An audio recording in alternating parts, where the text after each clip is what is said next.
gala beigās tu nemeklē to dziedāšanu tik ļoti, vai to balss pat attīstību, vai to tādu. Tu meklē to sevis pieņemšanu. To, kad vienkārši, kad tu esi ok, tu esi forša, mīlama, skaista, jauka, brīnišķīga, laba, pareiza. Un ka, ar tevi viss ir kārtībā un ar tevi nav nekāda vaina. Lai ko tu darītu, vai tu pabeidz kursu, nepabeidz, iestājies, neiestājies, dziedi vai nedziedi. Dziedi skaisti vai nedziedi tik skaisti, kā gribās tev sanākt tā dziesma vai nesanāk. Tad neatkarīgi no tā, ko tu dari un kas ar tevi notiek, ir vienkārši tas ir tas galvenais trūkums. Un tas ir daudz vēl nopietnāks un dziļāks ceļš pie sevis, lai šo sajūtu iegūtu.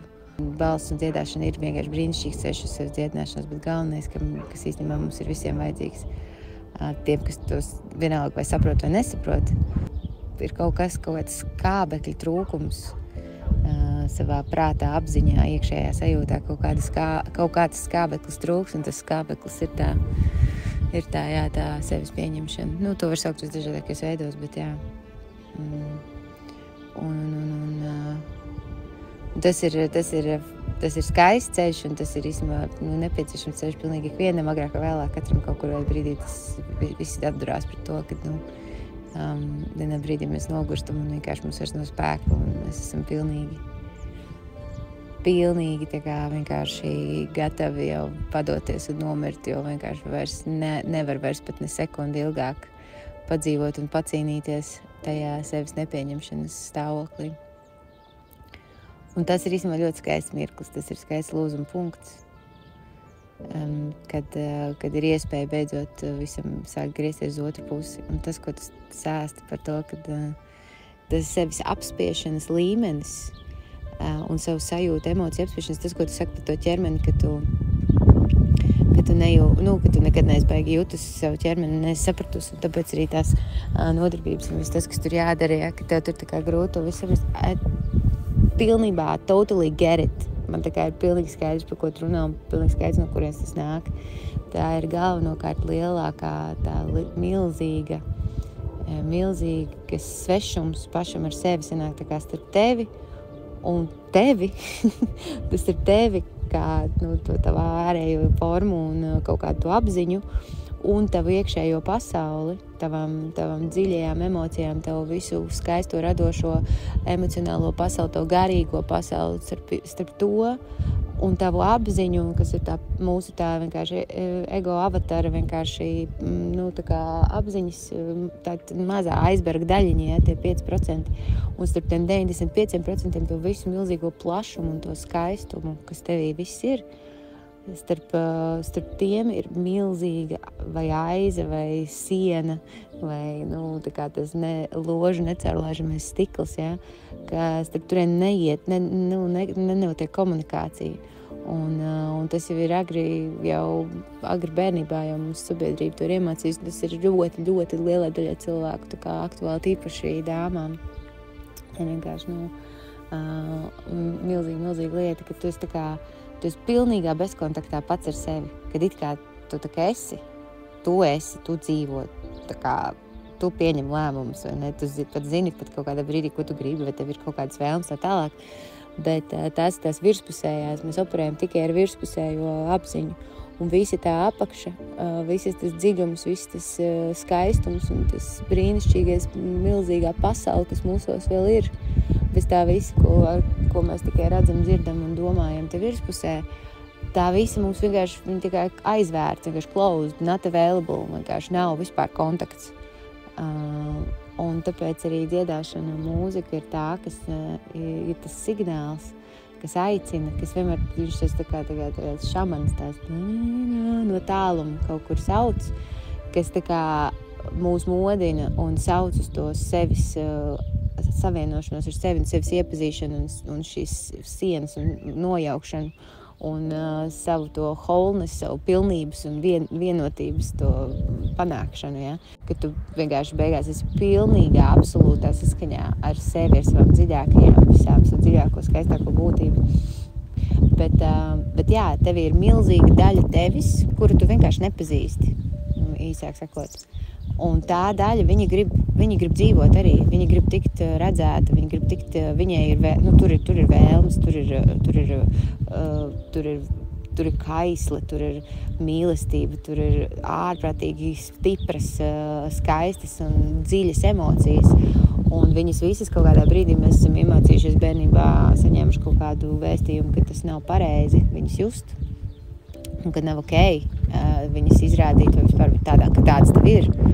Un mēs pat neapzinātā līmenī esam vienkārši pieņēmuši lēmumu un viņas tā kā atslēguši, izslēguši, nospieduši, iebāzuši skapī aizslēguši, aizbultējuši un atslēgu iemetuši okeānā.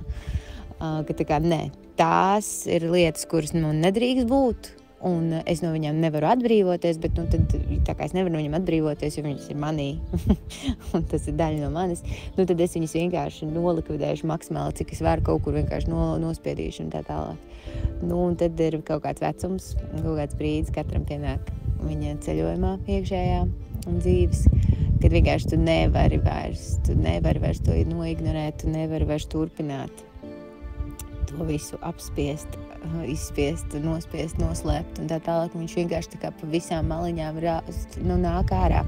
Un tad tā pieredze, kas tev šobrīd ir, tā pieredze ir tāda, ka kad ir sajūta, ka vienkārši tu jūtas prātā, tev vienkārši nevar saprast, tāpēc, kad sanāk, ka tas ir līdzīgi tā kā kaut kāds slūžas, vai kaut kāds dambis, aizdambēts, ir milzīgs dambis uztaisīts kaut kāds, un vienkārši tas dambis plīst, un tur caur viņu sāk spraukties tas ūdens viss, jo viņš grib gāzties ārā.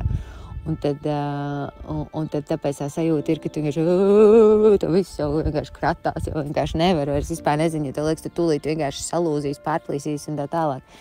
Un tad citiem tas notiek, tā dambja plīšana notiek ļoti, tādā vienā kaut kādā trakā momentā, vai ir kaut kādā krīzē, vai kaut kādā veselības problēmā, slimībā, vai kaut kādā lielā, kaut kādā krahā un kaut kā tam līdzīgi.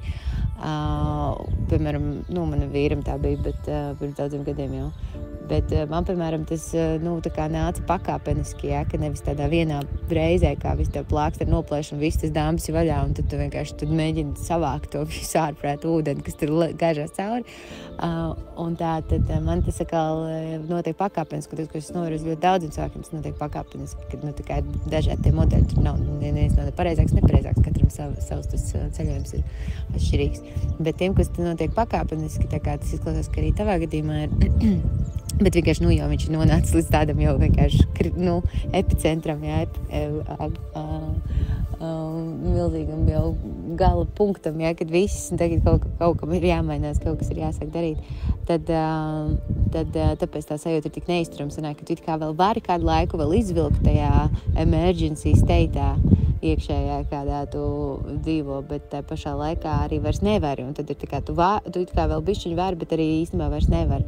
Un tas stāvoklis, viņš var ilgi diezgan ilgi, un viņš ir diezgan traks, un tad tur viss tur nāk gāžās par malām, visas emocijas, viss.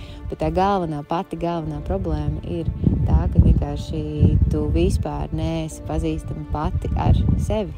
Tas nav nekas cits, tā esi tu pati, tikai vienkārši milzīga daļa tevis, līdzīgi kā aizbergam, tu pazīsti tikai sevi kā aizberga redzamo daļu, tu vispār tu gan jau, ka zini un nojaut, un es pamanīju, ka tev ir kaut kas kaut kas dziļāks un lielāks, kas ir zem ūdens, bet tu to neesi vēl neiepazinusi, nepieņēmusi, ne vispār iekļāvusi sevi un kļuvusi par visu lielo aizbergu, kurš vienkārši pārvietojas, tāds milzīgs skaists un neuzvarams un nesatricināms lielums pa okeānu vienkārši. Tagad es esmu šeit, un tagad es esmu šeit, un ka viņš jūtas vienkārši pilnīgi ok, esot tāds.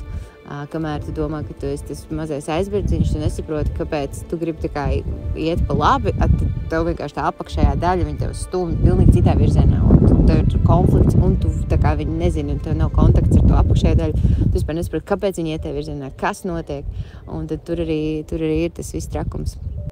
Un tajā sajūtās un visā. Un tad sanāk, ka tā kā mūzika un dziedāšana, tas, ko es esmu sapratusi par šito laiku, arī uz sevi tieši galvenokārt, kad viņi ir tā kā tāds signāls, tā kā tāda bāka tumsā, kura modina to apakšējo daļu, un viņi saka, tāpēc tā apakšējā daļa, tā kā tas aizbergs mūs stumj, tā bākas virzienā pie tās mūzikas un dziedāšanas aicina, tāpēc, ka tur viņi tā kā signalizē, ka tas ir ceļš uz sevis iepazīšanu, jo tāpēc, ka tas ir veids, kā tai dziļajai, lielajai, plašajai mūsu daļai izpausties, kā viņai, tā kā nākt uz āru, kā viņai piedzīvot sevi un vispārējo. Un tad mūzika ir tas vilinošais, tas, kas to čūsku sauc ārā, tas stabulētājs, kas to čūsku dancina ārā no tā groza, ja. Un tāpēc mums viņi tikai magnēts ir, mēs nevaram no viņas aizbēgt, mēs varam viņu likt nost, mēs varam par viņu gribēt aizmirst, mēs varam viņu slēgt ārā to mūziku un neklausīties vienkārši pat un nedziedāt un neko vienkārši mēģināt aizmukt no viņas, ja, visos iespējamos veidos, jo tāpēc, ka tad, kad mēs to daram, tāpēc, tā kā, ja mēs nodarbojamies ar mūziku, un dziedam, tad, kad mēs neesam savienojušies un pazīstam ar mūsu to aizberga neredzamo daļu, tad tas ir īstenībā ļoti grūts un sāpīgs process, tāpēc, ka vienīgais veids, kā patiesi ar mūziku un dziedāšanu var nodarboties, tā, lai tas būtu patīkami, tiešām patīkami un piepildoši un iedvesmojoši un vispār tā kā orgasmīgi ir tad, ja dziedi tu viss, ne tikai redzamā daļa, bet visa neredzamā, viss lielais aizbergs, un vienkārši dodas mūzikai. Bet, lai mēs to izdarītu, mums ir tā siena jānojauc, bet tad mēs gribam, tā mūzika mūs aicina, un mēs ejam tur, un tad, bet tāpēc, ka ir tā siena, mēs dziedam tikai ar to aizbergu mazo daļu, tas ir tik grūti, sāpīgi, tur ir pretestības, tur nāk programmas augšā, tur nāk viņš viss tur vienkārši un tad mēs nē, es negribu to mūziku, nē, man vienkārši sāpina, es nevaru.